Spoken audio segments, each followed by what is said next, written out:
All right, everybody. Good late afternoon now. Hope you guys are doing well. And I wasn't planning on doing another video today, but nobody told the Seattle Seahawks to chill out on the moves today. Although, I don't know if these are really moves for the most part, and I do mean the vast majority of the time. This is kind of an afterthought. This is kind of a given. It's not something that is considered to be all that dramatic or compelling. But it is nevertheless of note. So let's go ahead and talk about it, because I did make that video earlier today talking about Gray Zabel, how he signed his rookie contract with the Seattle Seahawks.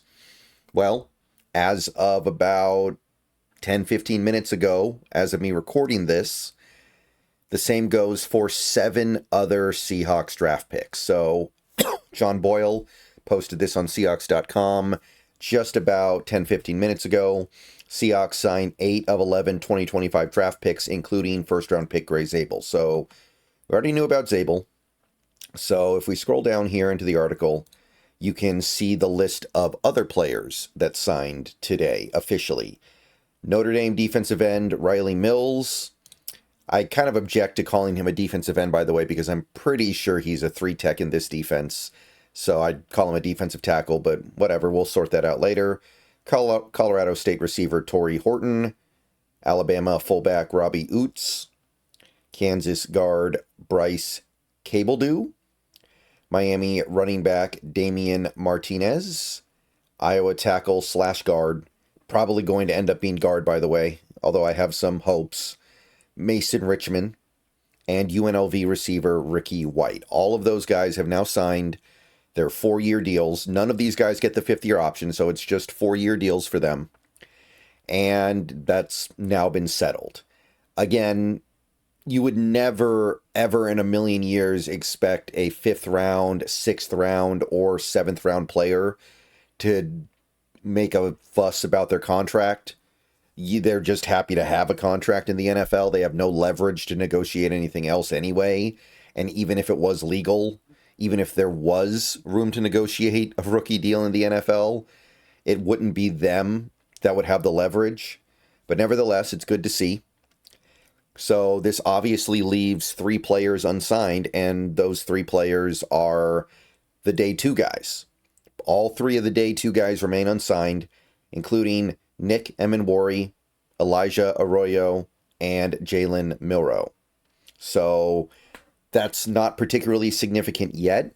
Unsigned draft picks can still take part in off-season workouts, but we'll see if it ends up turning into anything down the line, I guess. So that's really most of what need be said here. The amount of money these guys are getting, if anybody out there was wondering, well, how much money are these guys going to get? They're going to get very, very little, at least initially. There's an opportunity for them to earn a little bit more with really good play. But these guys, these 5th round, 6th round, 7th round guys, their rookie contracts are, relatively speaking, peanuts. Like, you might be looking at like a 4-year deal worth $4 million total or $5 million total. Maybe it's ramping up a little beyond $5 million total. And it probably won't even be fully guaranteed. You're going to be looking at just a few million guaranteed. So they're not even getting... They may not even see all of that money, but it's not significant to us in terms of like cap space, right? The only contract that the Seahawks have to give a rookie this year that is significant at all in terms of cap hit is Zabel. And even Zabel's is not that heavy. He's the 18th overall pick. It's a very well balanced out cost, and it's not something the team will have any problem paying. As we've talked about during this offseason, the Seahawks have plenty of money. And so much so, there's a small piece of me that is still waiting for another move, but maybe they're just content rolling over cap space into 2026, which I don't think is a bad idea at all. In fact, at this point, I might kind of endorse it. So don't worry about the money here. These guys are going to all be working on cap hits of probably a little under $1 million in 2025. And remember, some of them are going to be taking the place of players who were on the team last year or who are currently on the team for the moment. And those guys are going to come off the books, at least in part, if not in full, when they get released to make room for said rookies. So the money stuff doesn't matter. And for the most part, that also goes for Emanwari, Arroyo, and Milroe when they sign. They're going to get slightly more, but it's not going to be a truly significant hit to the cap. So we don't have to worry about that stuff. We had more than enough money to sign the rookie class. We're going to, and we're still going to have a lot of money left over.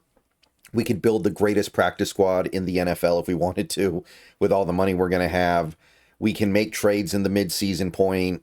We can maybe, I'd say sign somebody. I don't know who it would be. At this point, most of the good players are off the board. People are talking about Clowney.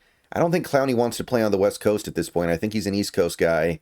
And unfortunately, we already signed D-Law. You guys know I love Clowney. I'd love to have Clowney, but I don't think it makes sense at this point. I think we've already kind of closed that door. And we all got to just kind of move on here. And when I say we, I mean myself, because I'm a big Clowney fan.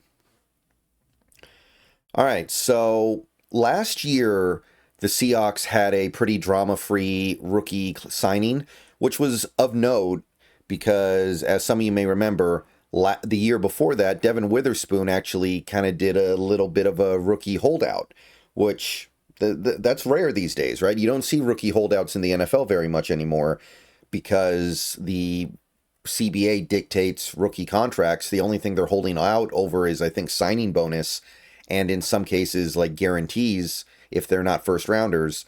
But Devin Witherspoon actually pushed his holdout into camp a little bit, which was very rare and concerning for some people. A lot of people didn't like that. And it's good to see that we've now had 2 straight off seasons where players have just gotten signed. There's no dramas. I mean, it helps when you don't have a top 5 pick, right? Devin Witherspoon was a top 5 pick. He felt like he had some leverage to maybe get more guaranteed money or, well, signing bonus, I mean. So you obviously kind of just by nature of having picks in the mid-first round don't have to deal with that, but it's still good to see. All right, so that's really about it. I don't really have too much more to say other than that. Tomorrow, like I said, we're going to be turning the Jalen Milroe videos in. I think I'm going to have 4 videos on Milroe total. There's a lot to say, and I want to make sure I say all of it. And then Wednesday is going to be the full schedule release. And by the way, real quick, I want to point out, I know that a big chunk of the schedule has already been leaked. And if I wanted to, I could probably put together some, maybe even most of the Seahawks schedule based off the information we have.